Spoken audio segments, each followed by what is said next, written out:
সুপ্রিয় শিক্ষার্থীবৃন্দ, আমি আজকে তোমাদের অনার্স চতুর্থ বর্ষ অর্থাৎ নিউ ফোর্থ ইয়ারের ফিনান্সিয়াল ম্যানেজমেন্টের একটি ক্লাস নেব। এর চ্যাপ্টারের নাম হচ্ছে ডিভিডেন্ড পলিসি। আমরা প্রথমে ডিভিডেন্ড পলিসি বিষয়টাকে ব্যাখ্যা করি। এটা তোমাদের জন্য একটা নতুন বিষয়, নিউ টপিক। সেটা হলো এখানে দুটি শব্দ রয়েছে, একটা ডিভিডেন্ড আর একটি হলো পলিসি। আমরা যদি দুই ভাগে ভাগ করি দুটি শব্দকে, তাহলে দেখা যায় একটা লভ্যাংশ আর একটা হচ্ছে নীতি। লভ্যাংশ কাকে বলে? আমরা জানি যে জয়েন্ট স্টক কোম্পানিগুলোর তাদের যে নিট কর পরবর্তী আয়, সেখান থেকে কোম্পানির শেয়ার হোল্ডারদেরকে অর্থাৎ বিনিয়োগকারীদেরকে লভ্যাংশ প্রদান করে, এবং পাশাপাশি সম্পূর্ণ অর্থে লভ্যাংশ প্রদান করে না, এর একটা অংশ ভবিষ্যতের প্রয়োজনে রিটেইন করে বা সংরক্ষণ করে। এটাকে বলা সংরক্ষিত আয়। তা আমরা প্রথমে বলি লভ্যাংশ কী। লভ্যাংশ হচ্ছে নিট কর পরবর্তী আয়কে মোট শেয়ার হোল্ডার দিয়ে শেয়ার সংখ্যা দিয়ে ভাগ করলে যে টাকাটা পাওয়া যায় সেটাকে বলা হয় আর্নিং পার শেয়ার অর্থাৎ ইপিএস। এই ইপিএস থেকে কোম্পানি শেয়ার হোল্ডারদেরকে একটা অংশ লভ্যাংশ প্রদান করে আর একটা অংশ ভবিষ্যতের প্রয়োজনে সংরক্ষণ করে। এই জন্য ইপিএসকে দুই ভাগে ভাগ করা হয়। ইপিএসের দুইটা রেশিও আছে, একটা হচ্ছে ডিপি রেশিও আর একটা হলো রিটেন আর্নিং রেশিও। তাহলে লভ্যাংশ কি, এটা আমরা বুঝতে পারলাম যে কোম্পানির নিট কর পরবর্তী আয় থেকে ইপিএস বের করার পর শেয়ার হোল্ডারদেরকে যে অংশটুকু প্রদান করা হয় সেটা হচ্ছে লভ্যাংশ। এখন নীতি কি? আমরা জানি যে কোনো কাজ করতে গেলে একটা সুনির্দিষ্ট কাঠামো বা নিয়ম নীতি অনুসরণ করতে হয়। আমরা জানি যে বাংলাদেশে অজস্র তোমার জয়েন্ট স্টক কোম্পানি রয়েছে। এখন সবাই যদি ভিন্ন ভিন্ন নীতি অবলম্বন করে লভ্যাংশ প্রদান করে, এটা হতে পারে না। এই জন্য কোম্পানি আইনে কিছু দিক নির্দেশনা দেওয়া থাকে। প্রত্যেকটি প্রতিষ্ঠান সেই নির্দেশনার আলোকে তাদের লভ্যাংশ নীতিগুলোকে ফিক্সড করে। তা আমরা বলতে পারি এক কথায় যে নীতি হলো কোম্পানির আর্থিক সিদ্ধান্তের একটা কাঠামো, অর্থাৎ যে আর্থিক সিদ্ধান্তের ভিত্তিতে কোম্পানিগুলো বিনিয়োগকারীদেরকে লভ্যাংশ প্রদান করবে সেটাকে বলা হচ্ছে লভ্যাংশ নীতি। এই লভ্যাংশ নীতি বা ডিভিডেন্ড পলিসি একটা কোম্পানির আর্থিক সিদ্ধান্তের সঙ্গে ওতপ্রোতভাবে জড়িত, অর্থাৎ এটাকে আমরা বলি part and parcel of the company. এখন আমরা দেখি ডিভিডেন্ড পলিসি বা লভ্যাংশ নীতি আসলে কত প্রকার। লভ্যাংশ নীতি চার প্রকার প্রধানত। এক নম্বর হচ্ছে স্টেবল বা কনস্ট্যান্ট ডিভিডেন্ড পলিসি। দুই নম্বর হচ্ছে ফ্ল্যাকচুয়েটিং বা পরিবর্তনশীল লভ্যাংশ নীতি। তিন নম্বর হচ্ছে constant plus extra dividend policy. এবং চার নম্বর বা সর্বশেষ হচ্ছে রেসিডুয়াল বা অবশিষ্ট লভ্যাংশ নীতি। আমি এই চারটি নীতি সম্পর্কে তোমাদেরকে আজকে মোটামুটি ধারণা দেওয়ার চেষ্টা করব। প্রথমটি হচ্ছে স্টেবল বা কনস্ট্যান্ট ডিভিডেন্ড পলিসি। কোম্পানিগুলো যখন একটি নির্দিষ্ট পরিমাণ টাকা প্রতি বছর বিনিয়োগকারীদেরকে লভ্যাংশ হিসেবে প্রদান করে, কোম্পানির আয় হোক না হোক, কম হোক ক্ষতি হোক, সেটাকে বলা হচ্ছে স্টেবল। অর্থাৎ কোম্পানি যে অবস্থায় থাক না কেন আয়ের দিক থেকে তার একটা সুনির্দিষ্ট পরিমাণ অংশ বা টাকা শেয়ার হোল্ডারদেরকে তাদের শেয়ার অনুপাতে বণ্টন করে। এটা হচ্ছে স্টেবল লভ্যাংশ নীতি অর্থাৎ স্থির। নাম্বার টু হলো তোমার constant plus extra dividend policy. Constant plus extra মানে কি? কনস্ট্যান্ট হচ্ছে স্থির আর এক্সট্রা হচ্ছে অতিরিক্ত। অর্থাৎ কোম্পানিগুলো যখন একটি অংশ স্থির রাখে আর যদি পরবর্তীতে ইনকাম বেশি হয় বা আয় বেশি হয়, তখন আরেকটি বাড়তি অংশ ওই অংশের সঙ্গে যুক্ত করে যে লভ্যাংশ প্রদান করে। আমরা ধরে নিতে পারি যে মনে করো গত বছর 15 টাকা শেয়ার প্রতি লভ্যাংশ প্রদান করা হয়েছে। এখন এই বছর ইনকাম বেশি হয়েছে, এর সঙ্গে শেয়ার প্রতি 10 টাকা অ্যাড করা হলো। এই জন্য এটাকে বলা হচ্ছে কনস্ট্যান্ট প্লাস এক্সট্রা। এই 10 টাকা এক্সট্রা, তাহলে 25 টাকা শেয়ার প্রতি লভ্যাংশ দেওয়া হলো এই নীতির আলোকে। তিন নম্বর হচ্ছে ফ্ল্যাকচুয়েটিং ডিভিডেন্ড পলিসি। এটি হলো পরিবর্তনশীল লভ্যাংশ নীতি, অর্থাৎ কোম্পানিগুলো প্রতি বছর যে আয় হবে তার উপর ডিপেন্ড করে সিদ্ধান্ত নিয়ে কম বেশি লভ্যাংশ প্রদান করবে। এই জন্য এটাকে বলা হচ্ছে ফ্ল্যাকচুয়েটিং বা পরিবর্তনশীল লভ্যাংশ নীতি। এবং লাস্টলি আমরা বলবো যেটা রেসিডুয়াল ডিভিডেন্ড পলিসি। এটি কি? এটা হচ্ছে অবশিষ্ট লভ্যাংশ নীতি। অর্থাৎ কোম্পানির মোট শেয়ার প্রতি আয় থেকে কোম্পানির যদি পুনর্বিনিয়োগ করার সম্ভাবনা থাকে বা সুযোগ থাকে, তাহলে সেই ক্ষেত্রে বিনিয়োগকৃত অর্থটুকু আয় থেকে কেটে নেওয়ার পরে অবশিষ্ট যে অর্থ থাকে সেটিকে শেয়ার হোল্ডারদের মধ্যে লভ্যাংশ হিসেবে বণ্টন করা হয় বলে এটাকে বলা হচ্ছে অবশিষ্টের লভ্যাংশ নীতি। এই নীতির আওতায় সবসময় বিনিয়োগকে বা পুনর্বিনিয়োগকে বেশি প্রাধান্য দেওয়া হয়। এটা হচ্ছে আমাদের লভ্যাংশ নীতি। লভ্যাংশ নীতি কত প্রকার? 4 প্রকার। এখন আমরা দেখি যে শেয়ার হোল্ডাররা যে শেয়ারে বিনিয়োগ করে, কেন বিনিয়োগ করে? শেয়ার হোল্ডাররা বিনিয়োগ করে একটা ঝুঁকি গ্রহণ করে এবং এই ঝুঁকির পুরস্কার হিসেবে তারা লভ্যাংশ প্রত্যাশা করে। এই জন্য আমরা দেখছি যে কোনো কোম্পানি যদি লভ্যাংশ প্রদান করে তাহলে বাজারে শেয়ারের দামের উপর একটা প্রভাব পড়ে। লভ্যাংশ কম প্রদান করলে একরকম প্রভাব, বেশি প্রদান করলে একরকম প্রভাব, না করলেও একরকম প্রভাব পড়ে। আমরা দেখি যে ইপিএস দুটি ভাগে বিভক্ত। আমরা প্রথমেই বলেছি আমি যে একটি হলো ইপিএস বা আর্নিং পার শেয়ার, একটি হলো ডিপিএস অর্থাৎ ডিভিডেন্ড পার শেয়ার, আর একটা হচ্ছে রিটেন আর্নিংস। ম্যাথমেটিক্যালি আমরা বলতে গেলে সবসময় দেখব যে এই দুটির পার্সেন্টেজ সবসময় হবে 100%, অর্থাৎ ইপিএস থেকে যদি 40% বা 40% ডিপিএস দেয়, লভ্যাংশ দেয়, তাহলে সংরক্ষিত থাকবে 60%। যদি 30% ডিভিডেন্ড দেওয়া হয় তাহলে থাকবে সংরক্ষিত 70%। আর যদি আমরা এভাবে বলি যে 20% সংরক্ষণ করবে কোম্পানি, তাহলে তোমরা খুব সহজেই বুঝতে পারো যে কোম্পানি এবছর লভ্যাংশ প্রদান করবে 80%। এইভাবে ইপিএসের টাকাটিকে দুটি অনুপাতে বিভক্ত করে একটি অংশ লভ্যাংশ প্রদান করা হয় আর একটি অংশ ভবিষ্যতের প্রয়োজনে সংরক্ষণ করা হয়। এখন আমরা দেখেছি যে লভ্যাংশ প্রদান করলে বাজারে শেয়ার বাজার মূল্যে একটি গুরুত্বপূর্ণ প্রভাব পড়ে।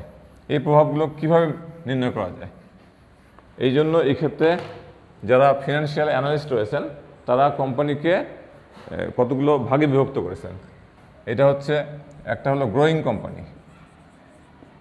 গ্রোয়িং মিনস প্রবৃদ্ধিশীল কোম্পানি। একটি হলো নর্মাল গ্রোয়িং কোম্পানি অর্থাৎ স্বাভাবিক প্রবৃদ্ধিশীল কোম্পানি। আরেকটি হলো ডিক্লাইনিং কোম্পানি। এই 3 ভাগে কোম্পানিগুলোকে বিভক্ত করা হয়েছে। কিভাবে বিভক্ত করা হয়েছে? এগুলোর জন্য 3টি মডেল রয়েছে। একটি হচ্ছে ওয়াল্টার মডেল, অপরটি হলো গর্ডন মডেল এবং 3 নম্বর হচ্ছে MM model, Modigliani and Miller's model. এই 3টি মডেল অনুযায়ী কোম্পানিগুলোকে 3 ভাগে বিভক্ত করা হয়েছে। একটি গ্রোয়িং, একটি নর্মাল গ্রোয়িং এবং একটি ডিক্লাইনিং কোম্পানি। আমরা এখন দেখি যে এই কোম্পানিগুলো কীভাবে আমরা চিনব যে কোন কোম্পানি গ্রোয়িং, কোন কোম্পানি নর্মাল গ্রোয়িং এবং কোন কোম্পানিটি ডিক্লাইনিং। এটা নির্ণয় করার খুব সহজ পদ্ধতি রয়েছে। সেটা হলো যে কোম্পানির আয়ের হার এবং ব্যয়ের হারের সঙ্গে তুলনা করলে বোঝা যায় যে কোনটি গ্রোয়িং, কোনটি নর্মাল এবং কোনটি ডিক্লাইনিং। আয়ের হারকে বা ইন্টারনাল রেট অফ রিটার্নকে আর দিয়ে প্রকাশ করা হয়। যখন কোনো কোম্পানির আয়ের হার ব্যয়ের হারের চেয়ে বেশি হয়, অর্থাৎ আর গ্রেটার দেন কে, তখন সেই কোম্পানিকে বলা হয় growing company. K means cost of capital, R means internal rate of return. আর যদি কোনো কোম্পানির internal rate of return equal to cost of capital হয়, সেই কোম্পানিকে বলা হয় নর্মাল গ্রোয়িং কোম্পানি। আর যদি কোনো কোম্পানির আর লেস দেন কে হয়, অর্থাৎ আয়ের চেয়ে ব্যয় বেশি হয়, সেই কোম্পানিকে বলা হয় ডিক্লাইনিং কোম্পানি। এখন আমি যে কথাটি বললাম একটু আগে যে কোম্পানির লভ্যাংশ প্রদান করলে বাজারে শেয়ারের বাজার মূল্যের উপর একটি গুরুত্বপূর্ণ প্রভাব পড়ে। এই প্রভাবগুলো এই নেচার অনুযায়ী পড়ে থাকে। যেমন গ্রোয়িং কোম্পানির উপর লভ্যাংশের প্রভাব কী? গ্রোয়িং কোম্পানির উপর প্রভাব হচ্ছে এরকম যে এই কোম্পানিতে যদি লভ্যাংশ কম প্রদান করা হয় তাহলে বাজারে শেয়ারের মূল্যের বৃদ্ধি ঘটে। অর্থাৎ যদি কোনো বছর 10% লভ্যাংশ প্রদান করা হয়, শেয়ারের যে মূল্য থাকবে বাজারে, শেয়ার প্রতি মূল্য যদি 30% অথবা 40% প্রদান করা হয়, শেয়ারের মূল্য তখন কমে যাবে। আর যদি লভ্যাংশ কম প্রদান করা হয় তাহলে শেয়ারের মূল্যে বৃদ্ধি ঘটবে। অর্থাৎ যদি কোম্পানি কোনো বছর 40% লভ্যাংশ প্রদান করে থাকে, পরবর্তী বছর তখন যে শেয়ারের দাম থাকবে, পরবর্তী বছর যদি 30% বা 20% লভ্যাংশ প্রদান করে থাকে তাহলে শেয়ারের দাম বাজারে বেড়ে যাবে। এভাবে লভ্যাংশ যত কম দেবে শেয়ারের মূল্য তত বৃদ্ধি পাবে। লভ্যাংশ যদি একেবারেই না দেওয়া হয়, অর্থাৎ 0% হয় লভ্যাংশের অনুপাত, অর্থাৎ ডিপি রেশিও, সেক্ষেত্রে বাজারের শেয়ারের মূল্য সবচেয়ে বেশি বৃদ্ধি হবে। এবং আমরা একটা জিনিস এখানে বলে রাখি, এটাকে বলা হয় অপটিমাম ডিপি রেশিও, অর্থাৎ কাম্য লভ্যাংশ অনুপাত। কাম্য লভ্যাংশ অনুপাত কাকে বলে? এটি হলো যে লভ্যাংশ অনুপাত প্রদান করলে বা যে অনুপাতের লভ্যাংশ প্রদান করলে একটি কোম্পানির বাজারে শেয়ারের মূল্য সর্বাধিক হবে, সেই অনুপাতটিকে বলা হচ্ছে optimum dividend pay out ratio বা অপটিমাম ডিপি রেশিও। তো গ্রোয়িং কোম্পানির ক্ষেত্রে অপটিমাম ডিপি রেশিও কোনটি? আমরা দেখলাম যে এই কোম্পানির ক্ষেত্রে লভ্যাংশ যত কম দেওয়া হবে শেয়ারের মূল্য তত বৃদ্ধি পাবে। তাহলে এই কোম্পানির ক্ষেত্রে অপটিমাম ডিপি রেশিও হচ্ছে 0%, কারণ 0% বা লভ্যাংশ 0% হলে বা লভ্যাংশ না দিলে শেয়ারের মূল্য বাজারে সবচেয়ে বেশি হয়। এই জন্য এটাকে বলা হচ্ছে গ্রোয়িং কোম্পানির অপটিমাম ডিপি রেশিও হলো 0%। এখন আসা যাক normal growing company. Normal growing company কাকে বলে? আমরা দেখলাম যে কোম্পানির আয়ের হার এবং ব্যয়ের হার অর্থাৎ আর এবং কে পরস্পর সমান, সেই কোম্পানিকে বলা হয় নর্মাল গ্রোয়িং কোম্পানি। এই কোম্পানির ক্ষেত্রে লভ্যাংশ প্রদান করলে শেয়ারের মূল্যে কোনো প্রভাব ঘটে না, অর্থাৎ কোম্পানির শেয়ারের লভ্যাংশ যাই প্রদান করুক না কেন বাজারের শেয়ারের মূল্যের উপর তেমন কোনো প্রভাব পড়বেই না, অর্থাৎ টোটালি আনচেঞ্জ থাকবে বাজার মূল্য। সেই জন্য এই কোম্পানির ক্ষেত্রে যদি প্রশ্ন করা হয় যে নর্মাল গ্রোয়িং কোম্পানির ক্ষেত্রে তোমার অপটিমাম ডিপি রেশিও বা কাম্য লভ্যাংশ অনুপাত কোনটি, এটা বোঝা যায় যেহেতু এই কোম্পানিতে লভ্যাংশ দ্বারা বাজারের শেয়ার মূল্যকে প্রভাবিত করা যায় না, কাজে এই কোম্পানির কোনো অপটিমাম ডিপি রেশিও বা ডিভিডেন্ড পে আউট রেশিও থাকবে না। কারণ কি? যে এখানে শেয়ারের মূল্যের উপর লভ্যাংশ অনুপাতের কোনো প্রভাব নেই। যদি প্রশ্ন করা হয় তোমাদেরকে ব্রিফ কোশ্চিন এক কথায় যে নর্মাল গ্রোয়িং কোম্পানির অপটিমাম ডিপি রেশিও কত, এক কথায় উত্তর দিতে হবে এই কোম্পানি নর্মাল গ্রোয়িং কোম্পানির ক্ষেত্রে কোনো অপটিমাম ডিপি রেশিও নেই। যদি প্রশ্ন করা হয় গ্রোয়িং কোম্পানির অপটিমাম ডিপি রেশিও কত, তাহলে এখানে হবে 0%। যদি বলা হয় কেন 0%, কারণটা হলো যে গ্রোয়িং কোম্পানির ক্ষেত্রে লভ্যাংশ অনুপাত 0% হলে বা 0% হলে বাজারে শেয়ারের মূল্য হবে সবচেয়ে বেশি। এবার আসা যাক ডিক্লাইনিং কোম্পানি। ডিক্লাইনিং কোম্পানি কাকে বলে? ডিক্লাইনিং কোম্পানি হচ্ছে যে কোম্পানির আয়ের হারের তুলনায় ব্যয়ের হার বেশি, অর্থাৎ আয় কম ব্যয় বেশি, এই কোম্পানিকে বলা হয় ডিক্লাইনিং কোম্পানি। এই কোম্পানির অপটিমাম ডিপি রেশিও কত? এই কোম্পানির ক্ষেত্রে লভ্যাংশ যত বেশি প্রদান করা হবে বাজারের শেয়ারের মূল্যে তত বৃদ্ধি ঘটবে, অর্থাৎ কোনো বছর যদি 10% লভ্যাংশ প্রদান করা হয় তখন শেয়ারের মূল্য যা হবে, যদি 20% প্রদান করা হয় শেয়ারের মূল্য তার চেয়ে বেশি হবে, যদি 40% দেওয়া হয় শেয়ারের মূল্য আরও বৃদ্ধি ঘটবে।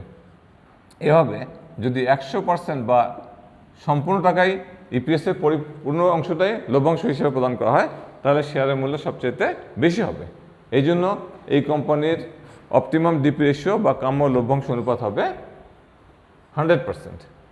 যদি প্রশ্ন করা হয় ব্রিফ কোশ্চিন এক কথায় যে ডিক্লাইনিং কোম্পানি বা পতনশীল কোম্পানির কাম্য লভ্যাংশ অনুপাত কত, তাহলে আমরা বলবো এই কোম্পানির কাম্য লভ্যাংশ অনুপাত হলো 100%। যদি বলা হয় কেন, এই কারণেই যে ডিক্লাইনিং কোম্পানির ক্ষেত্রে শেয়ার প্রতি লভ্যাংশ যদি শতভাগ প্রদান করা হয় তাহলে বাজারে শেয়ারের মূল্য হবে সবচেয়ে বেশি। এই কারণেই ডিক্লাইনিং কোম্পানির ক্ষেত্রে কাম্য লভ্যাংশ অনুপাত বা অপটিমাম ডিপি রেশিও হবে 100%। এখন আমি যদি তোমাদেরকে আবার একটু বলি যে তোমরা কিভাবে চিনবা যে কোনটা গ্রোয়িং, কোনটা নর্মাল গ্রোয়িং, কোনটা declining? How can we define what is growing, what is normal and what is declining company? আমি তোমাদেরকে বলেছি যে চেনার একমাত্র উপায় হচ্ছে আর এবং কে দ্বারা, দুটি মাত্র সিম্বল, একটা আর একটা কে। আর কি? ইন্টারনাল রেট অফ রিটার্ন, অভ্যন্তরীণ আয়ের হার। কে কি? কেটি হলো কোম্পানির ব্যয়ের হার, কস্ট অফ ক্যাপিটাল। এই আয়ের হারের সঙ্গে ব্যয়ের হারের তুলনামূলক বিচার করলে গ্রোয়িং, নর্মাল গ্রোয়িং এবং ডিক্লাইনিং কোম্পানি সম্বন্ধে আমরা পরিপূর্ণ ধারণা পেতে পারি। যে কোম্পানির আর বড় কে ছোট, অর্থাৎ আয় বেশি ব্যয় কম, সেটি গ্রোয়িং কোম্পানি। যেটির আয় এবং ব্যয় পরস্পর সমান সেটি হলো নর্মাল গ্রোয়িং কোম্পানি, এবং যেটির আয়ের চেয়ে ব্যয় বেশি সেটি হলো ডিক্লাইনিং কোম্পানি। আমরা যদি এটাকে গ্রাফিক্যালি দেখাই তাহলে এরকম ছবি দেখতে পাবো।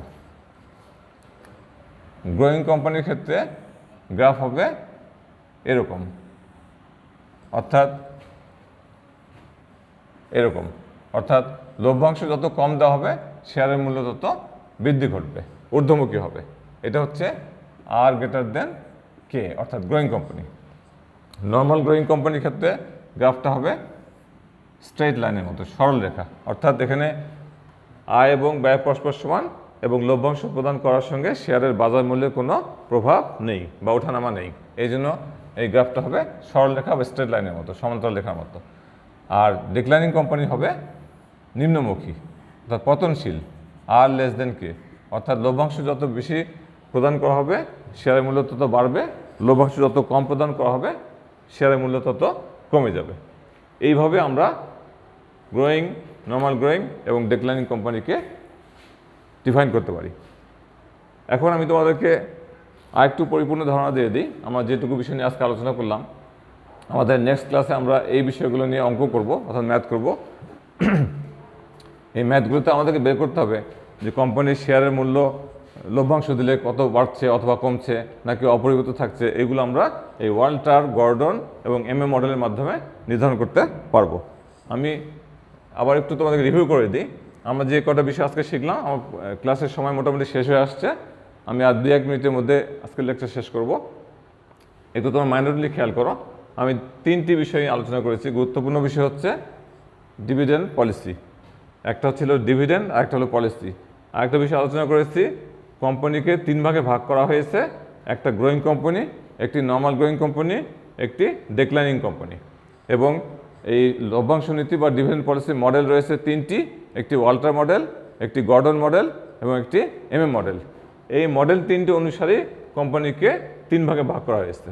এবং কোম্পানির লভ্যাংশ প্রদান করলে শেয়ারের বাজার মূল্যের উপর কী প্রভাব পড়বে সেটা ডিপেন্ড করে কার উপরে, এই কোম্পানির নেচারের উপরে, নেচার অফ কোম্পানি। গ্রোয়িং হলে লভ্যাংশ যত কম দেওয়া হবে শেয়ারের মূল্য তত বৃদ্ধি পাবে, এবং এখানে লভ্যাংশ 0% হলে শেয়ারের মূল্য সর্বাধিক হবে। এই কারণে এই কোম্পানির কাম্য লভ্যাংশ অনুপাত বা অপটিমাম ডিপি রেশিও হচ্ছে 0%। নর্মাল গ্রোয়িং কোম্পানির ক্ষেত্রে লভ্যাংশ যাই প্রদান করা হোক না কেন শেয়ারের বাজার মূল্যে কোনো প্রভাব পড়বে না, অর্থাৎ শেয়ারের বাজার মূল্য অপরিবর্তিত থাকবে, আনচেঞ্জ থাকবে। There will be no effect of share price. আর 3 নম্বরটা হচ্ছে ডিক্লাইনিং কোম্পানি। এখানে লভ্যাংশ যত বেশি প্রদান করা হবে শেয়ারের বাজার মূল্য তত বৃদ্ধি পাবে, লভ্যাংশ যত কম প্রদান করা হবে শেয়ারের বাজার মূল্য তত কমে যাবে। এই জন্য এই কোম্পানির অপটিমাম ডিপি রেশিও বা কাম্য লভ্যাংশ অনুপাত হলো 100%। তাহলে এই 3 কোম্পানির 3 রকম প্রভাব।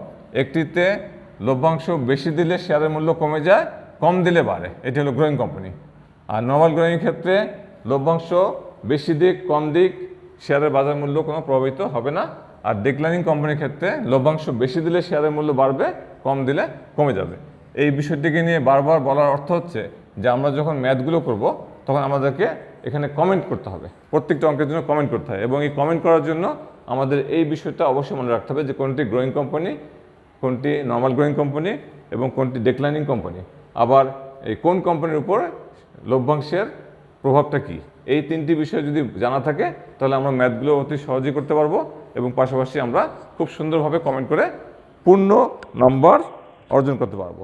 যাই হোক, আজকে আমার সময় মোটামুটি শেষ। আমি আশা করব যে তোমরা অনেকটুকুই ধারণা পেয়েছো ডিভিডেন্ড পলিসি সম্পর্কে। নেক্সট ক্লাসগুলোতে আরও ধারণা দেওয়া হবে। আমি তোমাদের ভালোর জন্য, তোমরা ঘরে থাকো, আমরাই বাইরে আসছি, ক্লাস নিচ্ছি। Please stay at home, stay safe. এবং তোমরা খেয়াল করবে যে আমাদের উদ্দেশ্য হচ্ছে তোমাদের কিছু সাহায্য করা। তোমরা একেবারে ঘরবন্দি হয়ে রয়েছো, পড়াশোনা থেকে ডিটাচড হয়ে গেছো, এই জন্য আমরা একটা উদ্যোগ নিয়েছি। আমি বিভাগীয় প্রধান হিসেবে তোমাদের ক্লাস নেওয়ার চেষ্টা করছি। আমার এই ক্লাস নেওয়ার কষ্টটুকু সার্থক হবে যদি তোমরা বিন্দুমাত্র এখান থেকে উপকৃত হতে পারো, তাহলে আমি মনে করব যে আমার কষ্ট সার্থক হয়েছে। Thank you very much, thank you all.